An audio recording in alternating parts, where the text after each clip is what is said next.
Good afternoon, everyone. Thank you for giving up your time and joining us in this webinar today. My name is Prashant. I head up the marketing team here at Sharesight.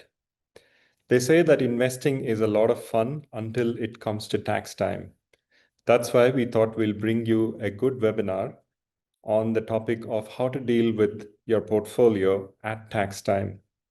I'm joined by my colleague today, Ricky Yo, who is the head of our customer support at Sharesight. And through this and through all the other communication at tax time, we hope to reduce the pain that it might cause to all of you. With that, I'll hand over to Ricky and we'll get started with the core content. Thank you. Thanks, Prashant. Hey, everyone. Thanks for joining the webinar. So I guess I was just going to start from here. So again, quickly, just before I get into everything, just a disclaimer that everything that I'm going to share in this webinar is just mostly for informational purposes only. So again, doesn't constitute any financial or personal advice. So again, if you always talk to your advisor or any accountant to get the correct advice specific to your financial situations. So I guess these are a couple of things that we're going to cover today. So, basically just a quick overview on, how, getting your portfolio up to date. And I'll go through the tax reports in Sharesight and kind of some other tax planning things like strategies and tips that you can do on Sharesight. And basically just the last one on, once you get your tax refund, what you're going to do with that. So, and the last things would be just the Q&A session. So as I go through all the presentations, if you have any questions that I did not answer, just feel free to put it in there so I can, we can answer that during the Q&A sessions. So right, so just jump quickly. So the first one is really just kind of get your portfolio up to date. So I guess whether you are just new to Sharesight or you've been with Sharesight for a couple of years, I think this is kind of relevant to all of you. The key here is whatever that you put into Sharesight is it has to be accurate. Otherwise, when you run the tax reports in Sharesight, it's going to be off. So you want to make sure whatever that you put into Sharesight is going to match what is in your brokers, right? So you have to have accurate data. And I guess the few things that you have to be correct would be all your buy and sell trades and all your dividends. And obviously there are a couple other few things that I'll cover down here. So I'm just gonna quickly go through just basically two ways that you can kind of quickly check just to make sure your portfolio is everything is up to date. So this is just kind of a demo portfolio. So the first way is really easy way is, on your overview page, if you open your Sharesight portfolios, you can just quickly compare it to your brokerage account, right? So, you can just quickly run it through, like Amazon, you got 40 shares, you got BHP, 200 shares, CBA, 100 shares, just kind of reconcile that against your broker just to make sure the quantity is correct. So that's one way you can do that. Another way is you can do the all trades report. So to get to the reports, there's a reports tab up here. And if you scroll all the way to the bottom, there's an all trades report. So normally what I would do just to make sure everything, all the trades are in my portfolio is I would set it to do not group. And, let's say I'll set it to since inception.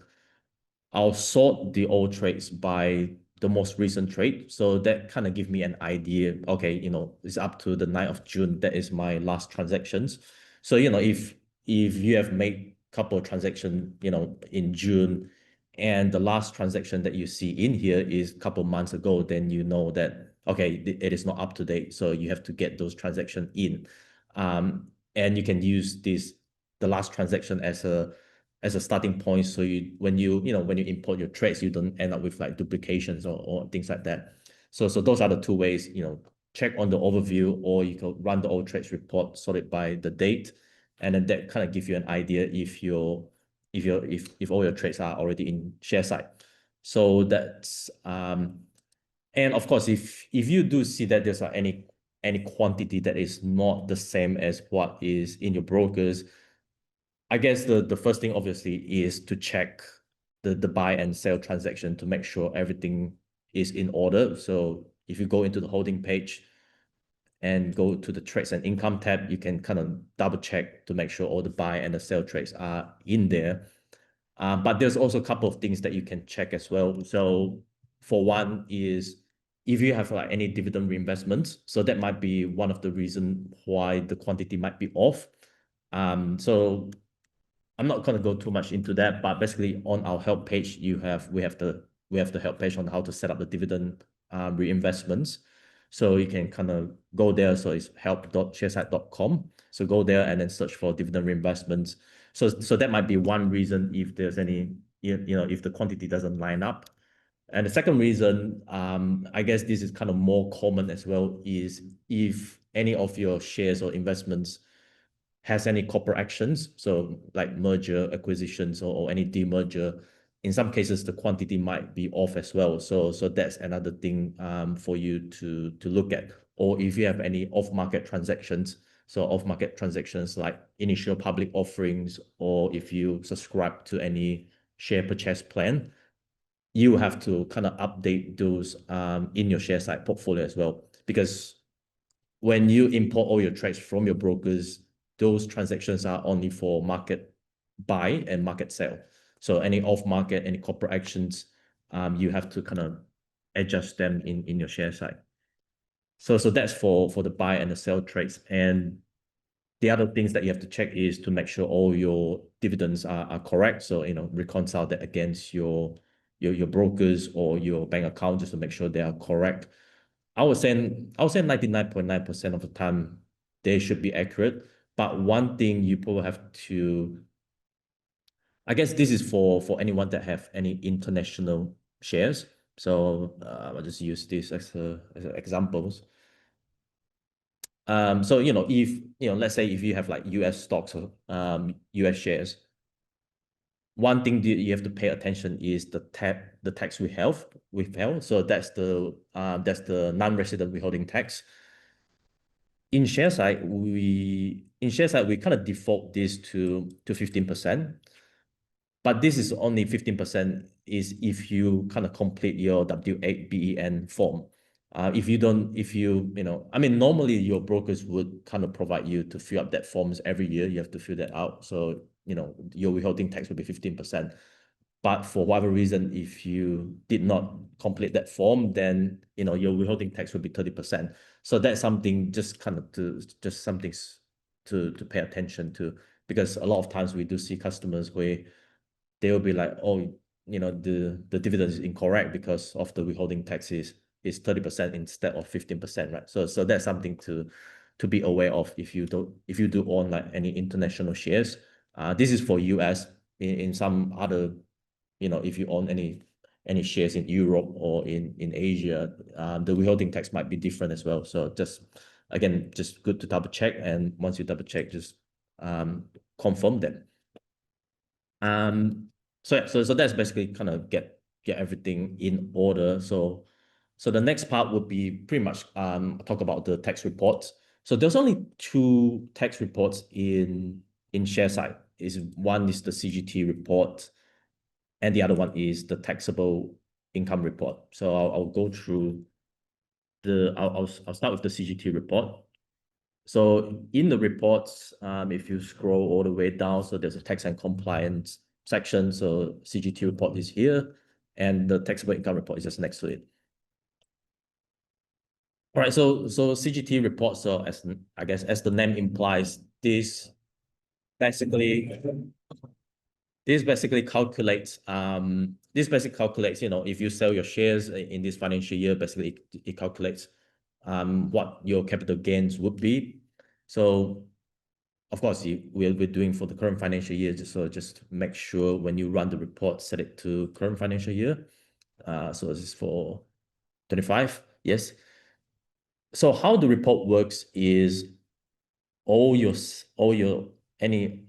shares that you sold will be kind of split into three categories. So it's like short-term capital gains, long-term capital gains, and capital loss. So short-term capital gains would be anything that you have bought or sold in less than 365 days. So and long-term capital gain would be anything more than a year. And capital loss, pretty straightforward, which means you've made a loss, right? And as you can see here, the report shows you when did you bought the shares. The gain date is when did you sold the shares, and obviously how many shares that you sold, the cost base, the sale value, how much you sell it for, and obviously the calculation of the capital gain, which is the difference between the sale value and the cost base. So that makes up your capital gains for both short-term, long-term, and capital losses as well if your sale value is less than your cost base. Now, so basically the calculation, how it works is, so at the bottom of the report, there's a summary section. So this is where you're gonna get most of the information from here when you do your own tax return on I guess on the form or on my tax portal. So basically Sharesight lists out your short-term gain. So, in this case, our short-term gain is $2,740.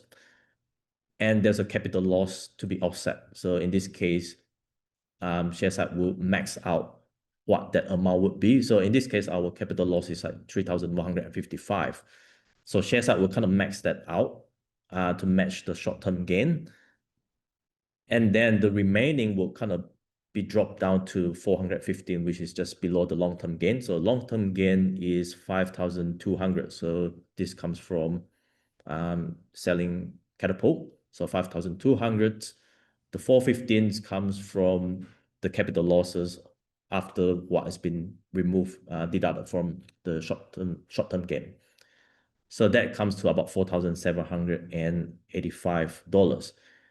And you got the CGT concession of 50%. So this is for when you sell anything more than a year, you get the CGT concession of 50%, and your last capital gain will be the 2,392.50. So I believe in my tax, normally you will have to provide your capital gain, your capital loss, and your net capital gain. So these are the numbers that you would provide when you file your tax return in my tax. One thing you can do as well is we have the options to enter your losses carried forward. For those who are not familiar with capital loss forward. So if you have any capital loss for the year, you can kind of carry that forward to reduce your CGT liability. So in this example, let's say if I run the last financial year, you can see that in the last financial year, I have a capital loss of about $2,272.81. So what I can do here is I can copy these numbers, and when I run the CGT for the current financial year, I can put that number in here, and then I apply these numbers. So what this does is Sharesight will add the losses carried forward from the last financial year into the current financial year, making the total losses to about just over $5,000. And it would change the number down here as well. So if you have like capital losses from previous financial years, doesn't have to be last financial year, but any previous financial year, you can kind of roll it forward, and that will kind of reduce your CGT liability as well. Now, I guess one of the question is if you have like multiple buys and you're doing partial selling, I guess some of the question would be like which parcels would Sharesight be picking up? So when you sell something and then you have multiple buys, which buy would Sharesight be picking up? So we have the sales allocation methods. So the default is going to be FIFO. So FIFO means first in, first out. So if you have like, let's say 3 buys and 1 sale, that sale is going to get allocated to the first buy until the first buy is done, and then you allocate to the second buy and then third buy. So that's how it works. Obviously, there's other allocation method that you can use as well, like leave for, maximize scan, minimize scan. So I would say, you know, try all of them, and then see what kind of numbers would you get, and then pick the one that's kind of best for your situations. Obviously, if you only have like one buy and one sell, then this would not, you know, changing this that would not have any effect because you have only one buy. But if you have like multiple buys, then you can kind of change around the sales allocation method just to see which one would give you the best outcome.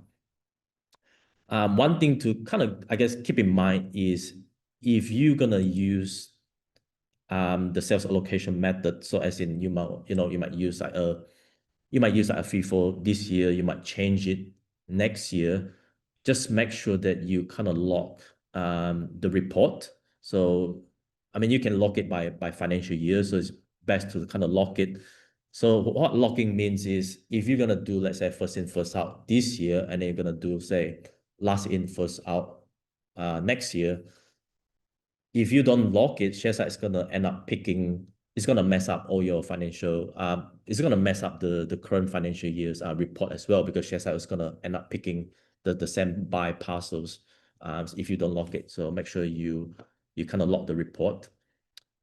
And yeah, so I think that's just kind of very quick overview of the CGT report.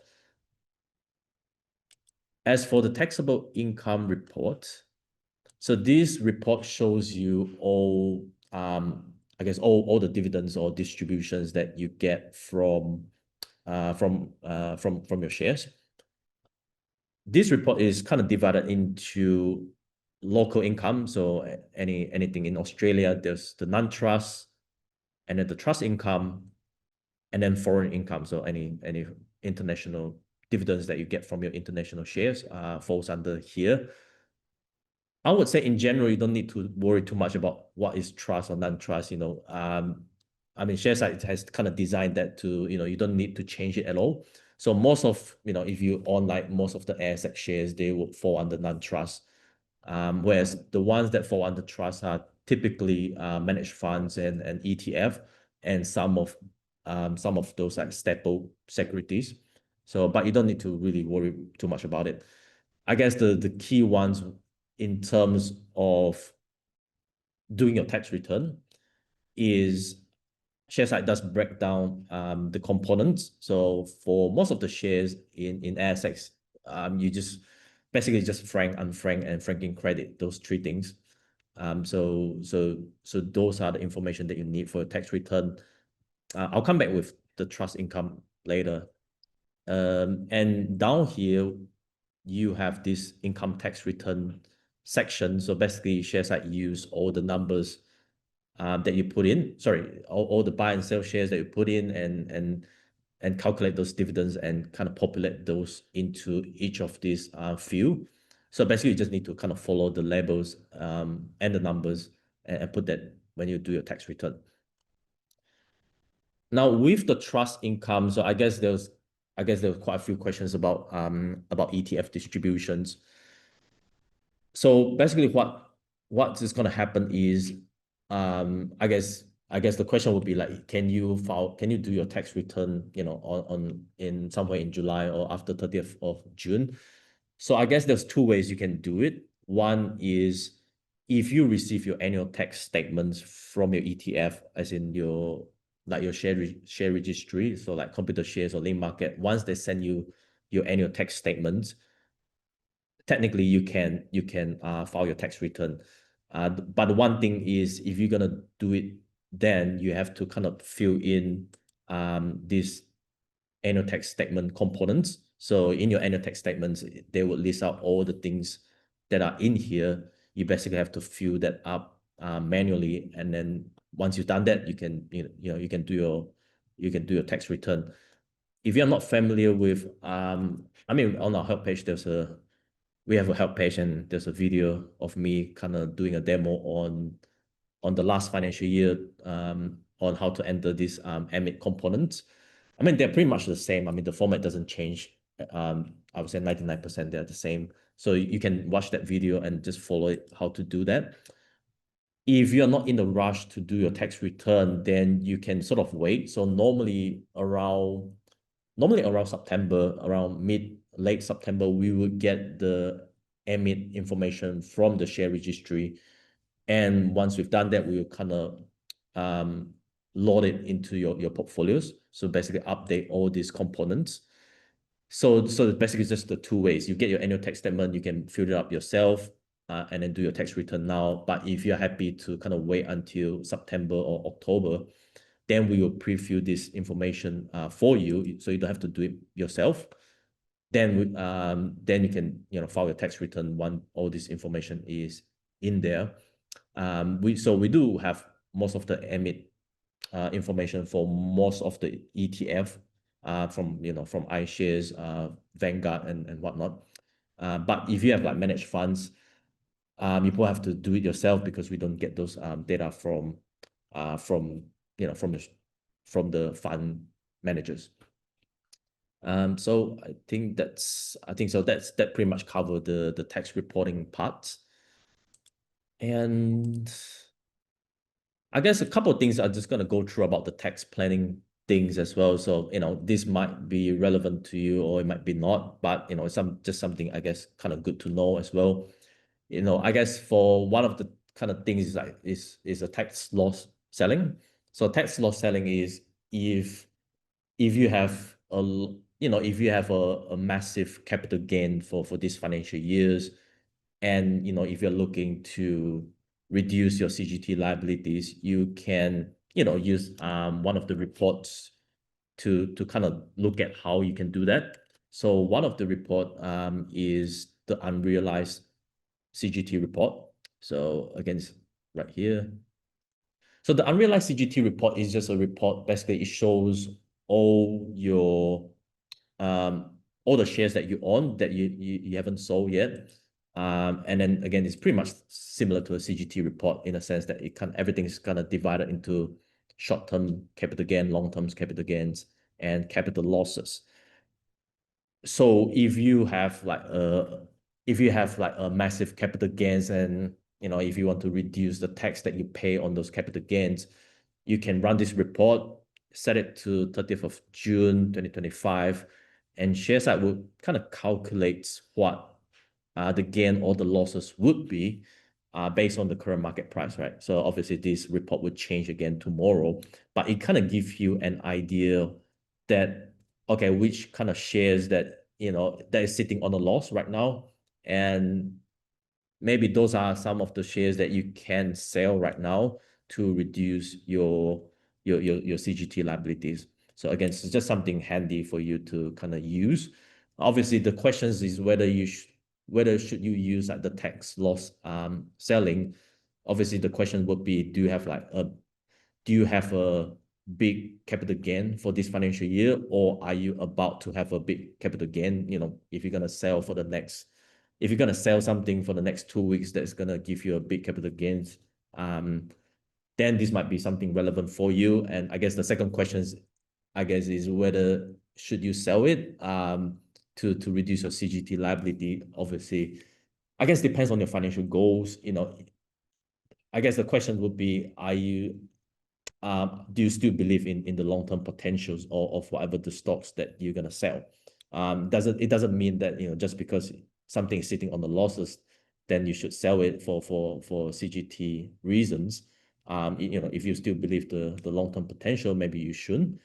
And I guess maybe the last question is, obviously, once you sell it, where are you going to put your money, right? So if you sell this at a loss, you get your proceeds. Are there any better opportunities out there, right? So those are like kind of couple of questions that you have to ask to kind of work out whether should you do the tax loss selling. And I guess the next part is just kind of hopefully you get some tax refund. You don't have to pay more to the tax office. I guess where would you once you tax refund, what are you going to do with those tax refund? You can spend some of them, don't spend all of them. some of the tax refund can be reinvested into your portfolio to compound. And there are a couple of reports that you can use on Sharesight to kind of figure out, where should you put those money, right? I mean, sure, there's a lot of like opportunities out there. You can buy, new investments or shares, but sometimes like some of the best opportunities are probably already in your portfolios.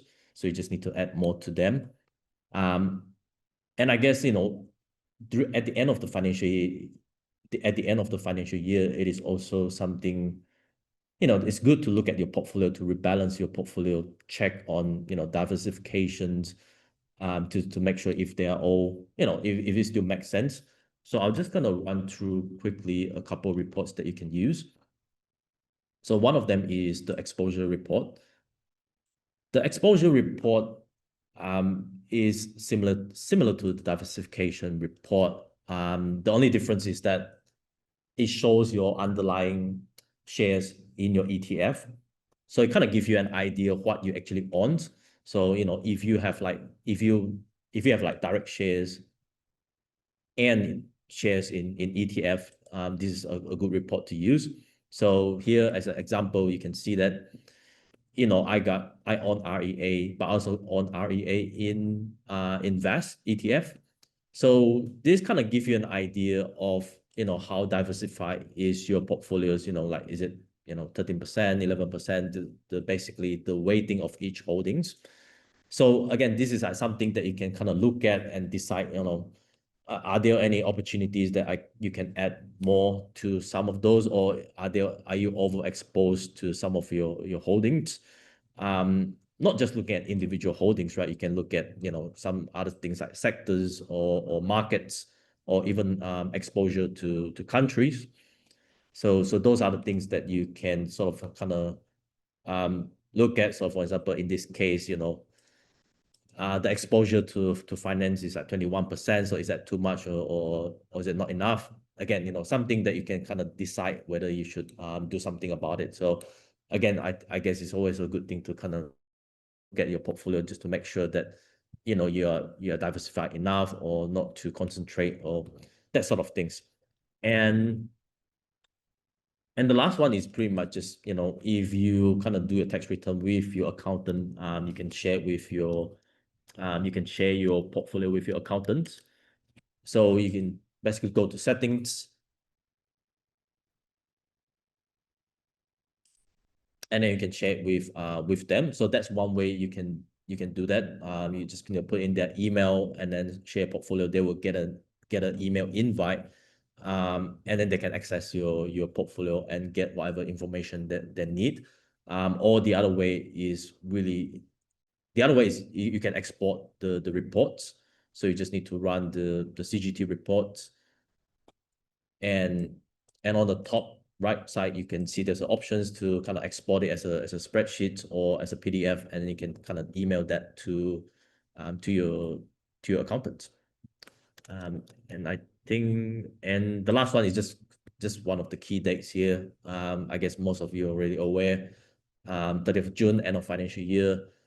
For anyone that owns ETF, the emit components data, we're gonna get it around mid-September or late September, and then we're gonna populate that into the portfolios. And 31st October is the deadline for individual investors.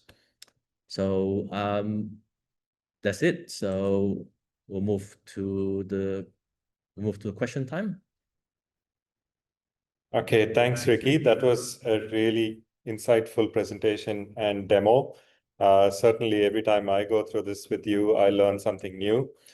Besides being the head of customer support, Ricky is also a very avid investor. So he knows the exact scenarios that all investors go through and is able to explain all of this really well. So thanks for that, Ricky. I'll start reading out some of the questions that have come in. Many of you put in some questions during the registration process. Hopefully, we've answered many of those questions as part of this presentation already. But as far as the live Q&A is concerned, I'll just go through them, and Ricky will give his answers. Paul asks, are you able to add tax statements in manually? Yeah, that's right. Yeah, okay. So the question is that can you manually add your annual tax statement? Yes. So you can do that in the taxable income report. So I guess I mentioned that earlier. You can do that. You can do that manually. What is it? Yeah. Okay, here. So there is a video that I did. I think we do that every year. So we haven't done it for this year. We're gonna do one I think closer to September. But you can watch this one for the last financial year. It's pretty much the same. So yes, so you can do that. So if you kind of make sure you set it to the current financial year, under the advanced option, set it to show holding totals, apply this, and then you should see here there should be a button that say enter annual tax statements components. So you just need to open this and then you follow the labels in the annual tax statement and just kind of fill it in. Some of them will be a bit tricky. Some of them will be a bit tricky because there's no labels. But basically, yes, you can manually enter them. If you're not too sure if you can't get the final numbers to be correct after watching the videos, just I can send an email to support, or there's a chat here. You can always send a chat to us, and then we'll kind of have a look for you, or we'll help you out. Thanks, Ricky. So next question from an anonymous attendee. If broker data and Sharesight data, for example, number of shares do not match, can we update the numbers manually? Okay, so yes, you can. I guess you can update the numbers, but I guess the key thing is you obviously you want to kind of figure out why the numbers are incorrect. I wouldn't recommend as in just just put in some random quantity just so the final quantity is correct, right? Because everything that you put into Sharesight is going to affect your cost base, and any difference in cost base is going to affect when you sell the shares, how Sharesight calculates your dividends and capital gains as well. So I would say if the number is incorrect, you probably have to figure out why it is incorrect and get to the bottom of it, rather than just kind of put like a random number just so the final quantity kind of match. So yeah. Thanks, Ricky. The next question from Julie is, do we need to update dividend information to Sharesight manually? You don't have to. So when you import your trades from your brokers, like you import all your buy and all your sales, Sharesight will look at all the buy and all the sales, and because we have the dividend data, so we automatically populate all those dividend information for you. So you don't need to manually put that in. Thank you. Peter asks, tax reporting. Sharesight does not seem to split out capital gains reported through the trust. This over reports income. Is that right? Yeah, so the question is tax reporting. Sharesight does not seem to split out capital gains reported through the trust. This over reports income. Is that right? For capital gains for trust, we do split that up. But let me know if I got the question wrong. So I'll just gonna show here. So hang on, give me a second. So I'll just use last financial year. So for example, you can see here, we do kind of split up, this is a ETF, IVV. I think this is for ETF for S&P 500. So we do split up the capital gains and show it in the CGT report. So we do calculate that. But if you see there's any inconsistency with the data, can you just shout to us? I can have a look to that. Thanks, Ricky. This next question from John is an interesting one. With a share that is at a loss, but you want to retain it for future gain, what if sell and buy and just wearing the brokerage? Tax issues? So I think the scenario is you have a loss on a particular share, but you still love the share. So can you just sell it at a loss and then buy again? Okay. So I think ATO I think on ATO there's I think this is like the wash sale rule kind of thing. To be honest, I look at the ATO. ATO I mean, ATO, there's no clear definition of what is constitute as a, as in like there's no certain numbers of days or anything like that. When it comes to, if you sell it at the loss right now and then you buy back later. ATO never kind of clearly said that, but one thing ATO did specify is that if you're gonna sell something for tax loss, then you better sell it for that, as in you shouldn't be kind of sort of like try to reduce your CGT liability and kind of buy it back later. So I guess it's more of like the intention rather than any like specific rules around that. So yeah. Yeah, definitely. I think that will count as wash sale. But yeah, like Ricky said, there's no specific definition. So I guess a little bit of luck involved in that whole thing. Andy's question, how do you add shares into the portfolio that have been transferred through an inheritance/estate? Is it just treated as a purchase? In which case, how do you preserve all the purchase amounts and timings? So okay, so for inheritance, it kind of depends on when, I guess, when those shares are being bought. So I mean, I assume if it's more than after 1985, then you have to kind of put in.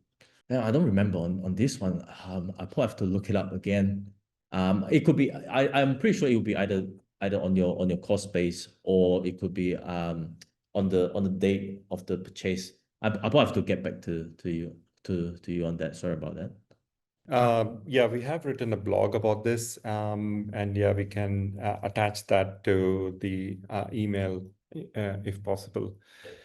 Jeffrey's next question, will we be able to review the presentation again somewhere? The answer is yes. We will send this around to all participants of the webinar. Thank you.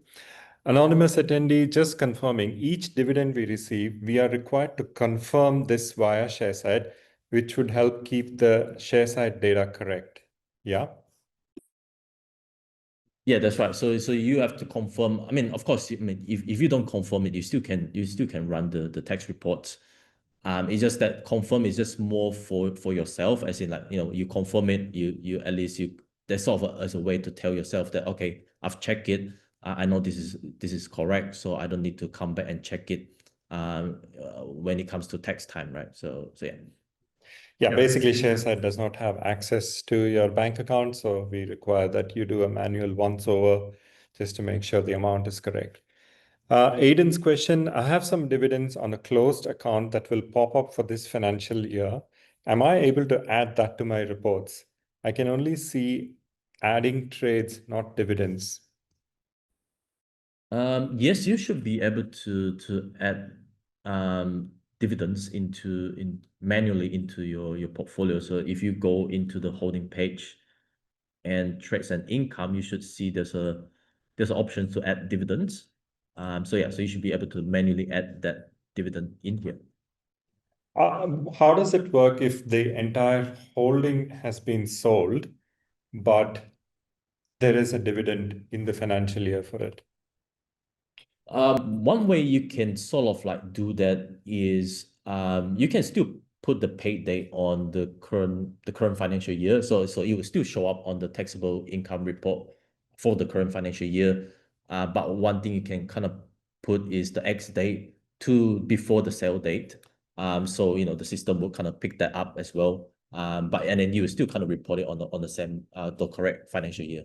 Yeah, and that should still show up in the taxable income report. Correct. Yeah, that's right. Yeah, thanks. George asks, in the capital gains reports, both realized and unrealized, have you considered adding a feature that readily shows you the capital gain or loss on each individual shares? Would help easily decide what shares to sell.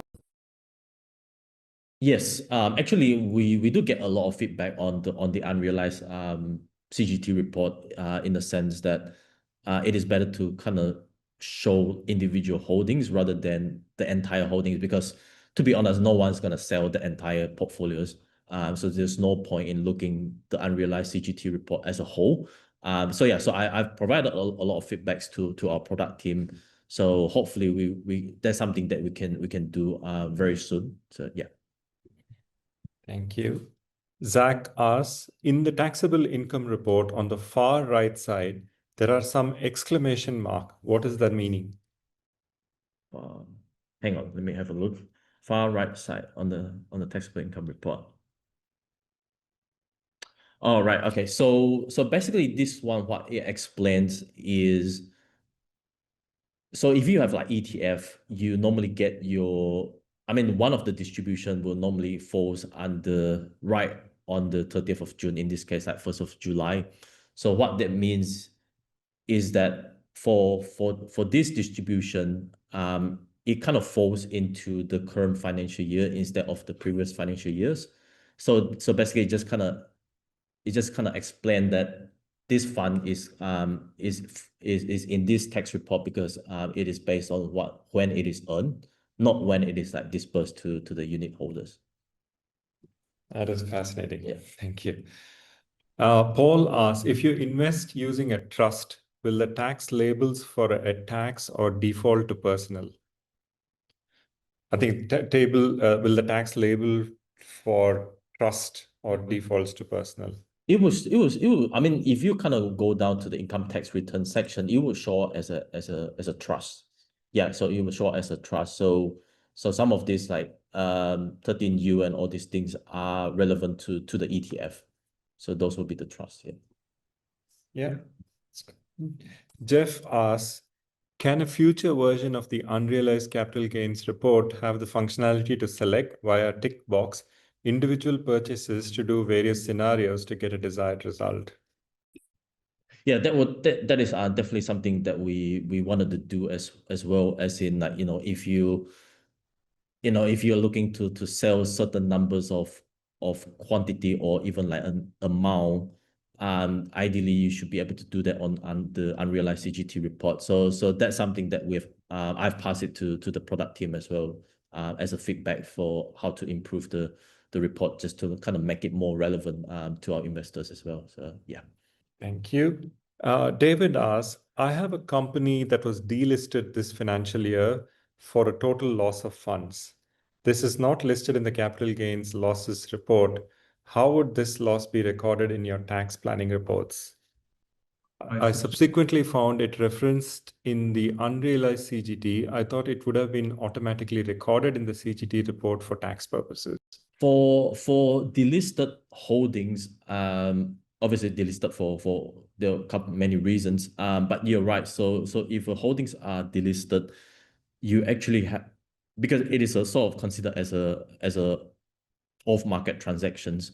So you actually have to add a sale trade.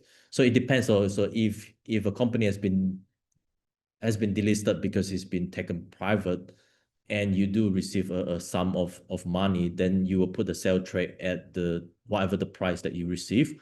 But in some cases, if a company has been delisted because they went into liquidation or administration, and in most cases, if you do not receive any proceeds from that, then you would just manually add a sell trade at a zero price, and that would show up in the CGT report as capital loss. Yeah, thank you. I have one of those as well, so I'll make sure to do that. Andy asks, a further question is, how do you deal with dividend reinvestment that may have only been in place for part of the time of you holding the shares? In other words, can you turn on DRP at a particular date and turn it off at another date? Yes, so you can do that. So I'll quickly show that. So basically what you do is, once you turn on the auto DRP, so you set this up. Let's wait for it to apply. Okay, so it's been done. Okay. So once you turn on the auto DRP, so let's say assume that half of that half of that doesn't have the, okay, sorry, I have to go back to this again. I'll just change this, apply changes. Okay. So let's say assume that half of them has DRP and half of them does not. So what you need to do is, before you turn on the auto DRP, you have to kind of confirm those that doesn't have the DRP. So, let's say half of this doesn't have DRP. I'll confirm the selections, and then that's done. And then that's when I'll go back and turn on the auto DRP. So what this does is it will not apply to those that you have already confirmed, because you already confirm as in the sense of like locking those in. So you can see here, it will only the DRP will only apply to the last 3 dividends instead of all the 6. So basically, what you need to do is confirm those that doesn't have reinvestments, turn on the auto DRP, and that's the steps. That's awesome. That's one more use case for the confirmed dividend part of the actions. Jeffrey asks, where do we see the div report for each year?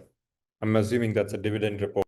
Oh, right. Okay. So yes. So I mean, if you want to look at all your dividends, one thing you can use is the future income report. I mean, it is future income, but you can you can look at all the historical dividends with this report as well. So you can run the report, and basically it will show you a list of all the dividends that you receive in the past.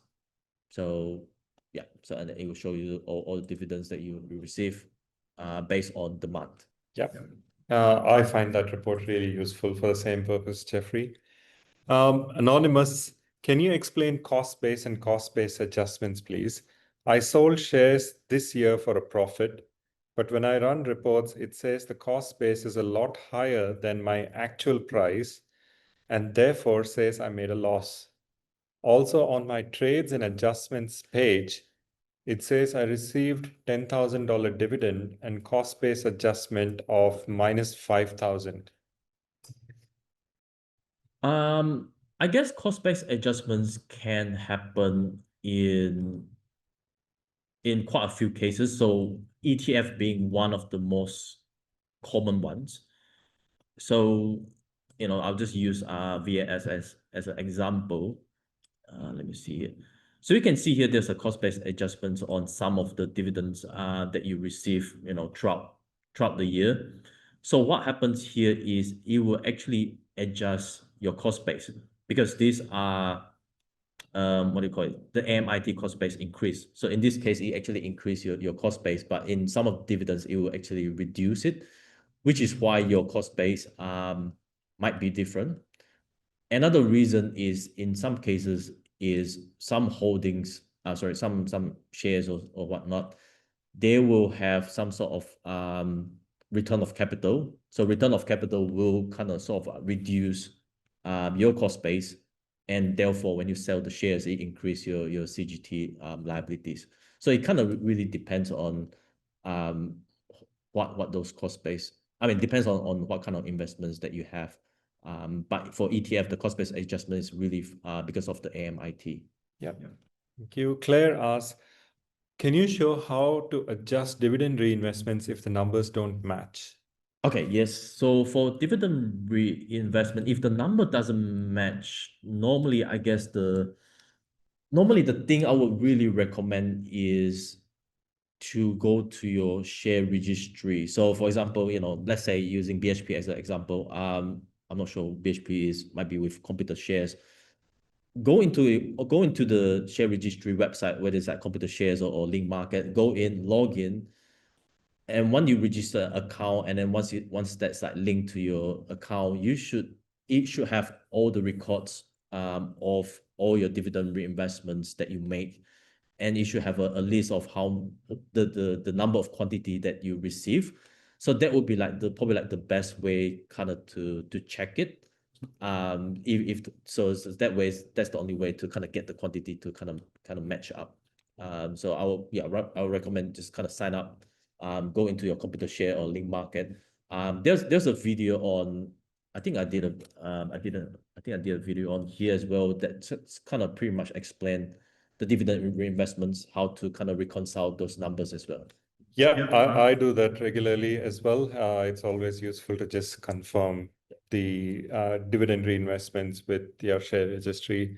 Jeff says the functionality of the cash account is very limited. What is the timing of a revamped, improved cash account? For the cash account, we actually have made some of the changes recently. So now basically you can kind of sync cash account for each brokers. So if you have one portfolio that has like multiple brokers, you can actually select which holdings should go into which brokers.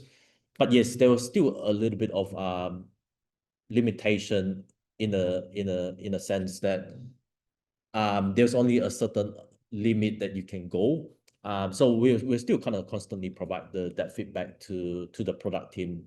So obviously this is like probably like one of the steps going towards the right directions. But we're still kind of constantly providing feedback to the product team to kind of make it easy to use the cash account. Yeah. Thank you. Julie asks a pretty detailed question. The portfolio details and my ComSec portfolio are not showing correct shareholding numbers. And I initially thought it was due to the number of years I did not use Sharesight after my initial setup. Yesterday, I did an update of trades, but the file is still out.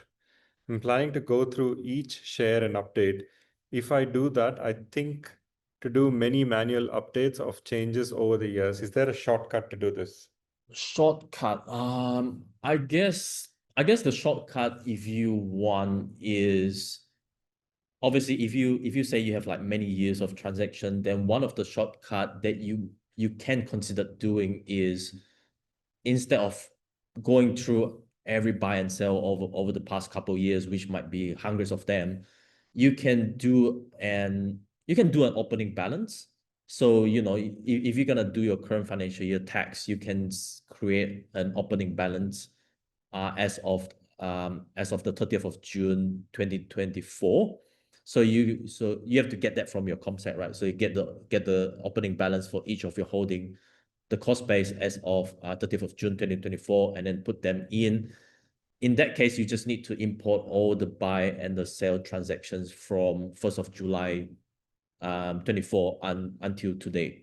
So that kind of saves you from having to kind of check all the ones before those dates. So that might be one way you can do it. Anonymous attendee, do you recommend liquidations, bankruptcy, administration of stocks be registered with a transaction type of cancellation?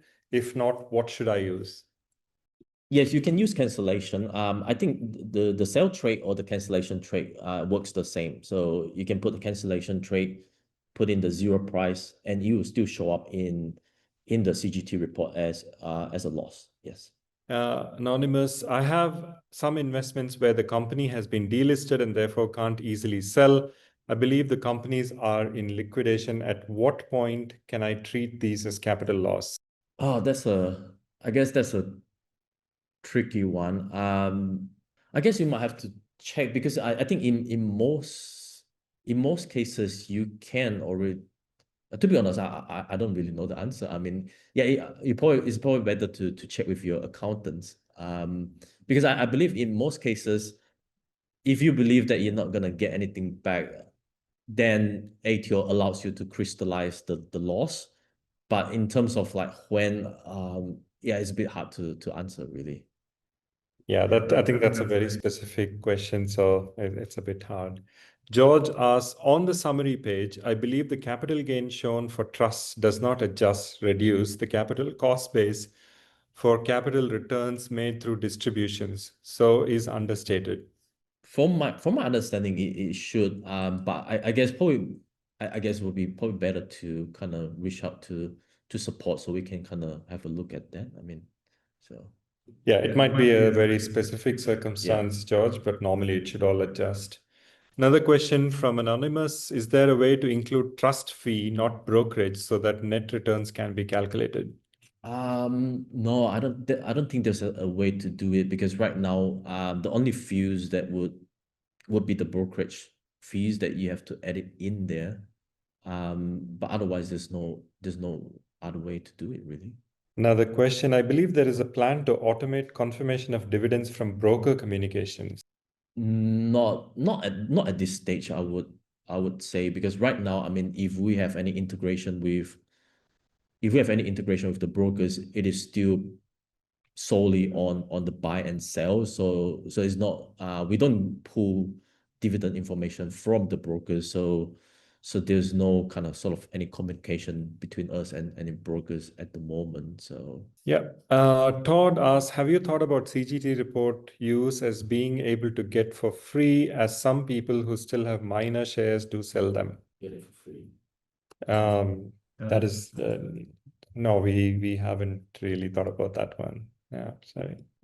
Jenny says, sorry, I cannot find the tax planning report. Jenny, I mean, to answer that quickly, it's called Unrealized Capital Gains Tax Report, and that's available on our investor plans and above, I believe. So you might want to check that. Anonymous, given the future income report covers past and future income, wouldn't it be more intuitive to just call it income report? Yeah, no, yeah, that's a fair question. I mean, I believe we do have a intention of like creating more of like a dividend report because we're working something on the future income report to kind of make it more of more for estimating your future income. But I think we do have a plan to kind of, I mean, I guess over the years we do receive a lot of feedback from our customers, as in, there should be a report to easily confirm all the dividends rather than going into each holding and confirm those dividends, because once if you have like a large portfolios and you have like multiple portfolios, that takes a lot of time. So there is something that we're working on to sort of like create something similar to like a income or dividend report that makes it a lot easier to kind of reconcile and confirm all those dividends that you receive. So yeah. Yeah, that's really imminent, actually, the estimated part of your dividend, and therefore, forecasting your cash flow from dividends. It should be available very soon on all plans, on all the paid plans. John asks, in regards to cost base for REITs, there are depreciation which reduces the current taxable income but reduces the cost base, so increases future CGT. What happens when cumulative depreciation exceeds cost, i.e., cost base goes negative? Cost base goes negative, so that means you have a capital gain. I mean, I'm not really familiar with like how the REITs works, but in Sharesight, if your cost base actually go negative, it would show up in the CGT report as a capital gain. So that's basically how the report works. But I'll say maybe kind of reach out to the support team so we can kind of get more understanding about how to, if there's like any more specific kind of nuance in there. So Yeah, thank you. Can you copy a portfolio in full with dividend confirmations to ensure you have a backup? I guess for buy and sell trades, you can do that through all trades report. You can kind of export that. For dividends, you will have to use the taxable income report, or you have to use the future income report to kind of extract those dividend details as a way to back up those information though. Yeah. Thank you. Jenny asks, can Sharesight handle multiple portfolios? I mean, Sharesight can handle multiple portfolios. How many zero files can be connected to Sharesight? Zero files. Yeah, I guess how many zero connections can you make? Oh, right. Okay. So for zero connections, you can only do one zero connection per portfolios. So if you have like multiple zero connections, you will require multiple portfolios. Yeah, that makes sense. George, another question. Re-liquidated companies, you have to wait for the liquidator to issue a certification stating that. I suppose he's making a statement. Well, he's confirming further. For companies that just stop trading on the ASX and are delisted, you can't claim the loss unless you sell the shares privately. These shares still show on your share registry.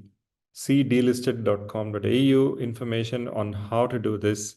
And it also provides updates via search facility on what has happened to individual delisted companies. Yeah, I think that's correct. I think if you go to like delisted.com.au, if you search up the ticker code for that delisted holdings, there's a link there where you have to fill that up to kind of complete the crystallization of the loss. So yeah, go to delisted.com.au. Yeah. Okay, that brings us to the end of the questions, and I think Ricky has set a new record by answering 36 live questions through this webinar. So thank you so much for doing that, Ricky, and thank you all for hanging on and listening to this webinar. Hopefully, it was very useful at this time. Please reach out to support@sharesight.com if you have any further questions, and yeah, we'll get back to you as soon as possible. So yes, thank you so much, and have a good rest of the day. Thanks, Ricky. Thank you. Thanks, everyone.